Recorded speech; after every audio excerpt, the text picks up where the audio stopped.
हो जाए, लेकिन ऐसा कुछ हुआ नहीं है। आज की 17वां दिन है तो पेट्रोल डीजल की कीमत में आज भी बढ़ोतरी हुई है, पहले दिनों जैसा ही रहा।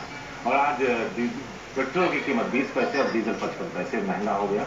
और ये पहली बार है जब पेट्रोल और डीजल बिल्कुल साथ साथ एक साथ बिल्कुल बराबर में। बिल्कुल। अब हम रुक कर रहे हैं सीधे हमारे सहयोगी हिमांशु शेखर का। हिमांशु, अब तो ये भी कहा जाने लगा है कि सीधे एक ही बार में 100 रुपए क्यों नहीं कर दिया जाता, ये सिलसिल करके मारने की तरह से आम आदमी को क्या जरूरत है। लेकिन हिमांशु, ये भी कहीं ना कहीं हमें देखना होगा कि पेट्रोल और डीजल के दाम करीब करीब एक बराबर आ रहे हैं, जो अपने आप में अप्रत्याशित है, कभी इस तरह से नहीं देखा गया। इसके पहले बहुत ही कम ऐसा हुआ है। क्या इस बारे में गौर किया जा सकता है? हम आपसे रोज ये सवाल पूछ रहे हैं, क्या वाकई ये ऐसी स्थिति है कि सरकार कुछ नहीं कर सकती है? अंदर से काला दिख रहा।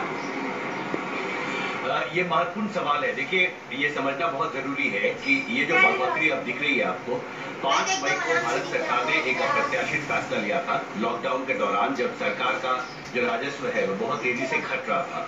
और उस दौरान आपको याद होगा कच्चा तेल बहुत सस्ता हो गया था अंतर्राष्ट्रीय बाजार में, और ये उम्मीद थी कि लॉकडाउन के उस संकट के दिनों में आम लोगों को अगर इसका फायदा दिया जाता है, कच्चे तेल में जो बड़ी गिरावट हुई थी कीमतों में, तो इससे उन्हें काफी राहत होगी। लेकिन सरकार ने ऐसा नहीं किया और एक्साइज ड्यूटी पेट्रोल पर 10 रुपए और डीजल पर 13 रुपए बढ़ाकर जो फायदा आम लोगों को मिलना था वो फायदा आम लोगों को नहीं मिला, और वो कमाई जो है वो सरकार के पास गई, क्योंकि वो एक संकट का दौर था। पिछले 1 महीने में करीब धीरे धीरे कच्चा तेल जो है उसकी डिमांड अंतर्राष्ट्रीय बाजार में बढ़ रही है, और इसलिए उसी अनुपात में पिछले 24 घंटे में भी मैं देख रहा था कि ब्रेंट क्रूड का जो इंडेक्स है वो 3 से 4 डॉलर महंगा हुआ है, जिस रेट पर भारत कच्चा तेल खरीदता है अंतर्राष्ट्रीय बाजार में।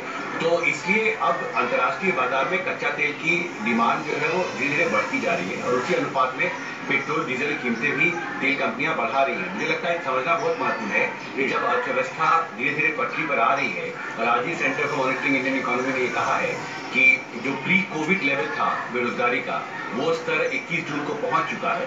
तो ऐसे में मुझे लगता है भारत सरकार को ये फैसला जो उन्होंने किया था 5 मई को, एक्साइज ड्यूटी 10 रुपए पेट्रोल पर और 13 रुपए डीजल पर, उसमें कुछ कटौती करके आम लोगों को राहत देनी चाहिए, क्योंकि सरकार की कमाई भी धीरे धीरे, क्योंकि अर्थव्यवस्था पटरी पर लौट रही है, सरकार के राजस्व कलेक्शन में सुधार हो रहा है। जी शायद हिमांशु, सवाल यही है, आम लोगों की अगर बात करें तो रोजगार है नहीं, रोजगार नहीं है तो कमाई नहीं है, ऐसे में घर तो चल नहीं रहा।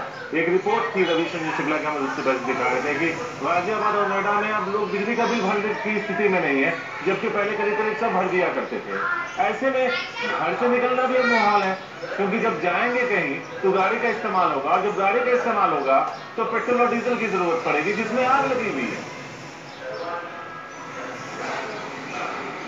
निश्चित तौर पर मुझे लगता है यही एक सवाल, और ये जो लगातार ये आवाज उठ रही है देश के अलग अलग हिस्सों से, भारत सरकार को अब गंभीरता से इस पर विचार करना होगा। जो एक अप्रत्याशित फैसला लिया गया था 5 मई को 10 रुपए पेट्रोल और 13 रुपए डीजल पर एक्साइज ड्यूटी बढ़ाने का, मुझे लगता है उस फैसले पर अब नए सिरे से सरकार को विचार करना होगा, क्योंकि इस दौरान अर्थव्यवस्था भी पटरी पर धीरे धीरे आ रही है, सरकार का राजस्व कलेक्शन में भी धीरे धीरे सुधार हो रहा है, और इसलिए बहुत जरूरी है कि अगर सरकार एक्साइज ड्यूटी में अप्रत्याशित बढ़ोतरी जो सरकार ने किया था उसमें अगर कुछ कटौती करती है तो इससे आम लोगों को राहत मिलेगा, क्योंकि ये ट्रेंड रुकने वाला नहीं है। अंतर्राष्ट्रीय बाजार में शारीरिक कच्चा तेल जो है उसकी डिमांड बढ़ रही है, क्योंकि पूरी दुनिया में अर्थव्यवस्था धीरे धीरे पटरी पर लाने की कवायद चल रही है, और इसलिए पेट्रोलियम पदार्थों की डिमांड खपत भी बढ़ रही है। तो कच्चा जो जिस रेट पर भारत तेल खरीदता है वो धीरे धीरे महंगा होता जाएगा, और इसलिए पेट्रोल डीजल की कीमतें भी अगर उसमें एक्साइज ड्यूटी में कटौती नहीं होती है तो उसी अनुपात में जैसा बढ़ोतरी का हम रिपोर्टिंग लगातार करते रहे हैं वो बढ़ोतरी होती रहे। जी शायद बहुत शुक्रिया हिमांशु विस्तार से इस बात को समझाने के लिए। तो जिस तरह से हिमांशु ने बताया शायद कि अब अर्थव्यवस्था जो है पटरी पर लौट रही है, कच्चे तेल की डिमांड जो है वो भी बढ़ने लगी, यानी कि चीजें धीरे धीरे पटरी पर लौट रही है, तो कम से कम सरकार फौरी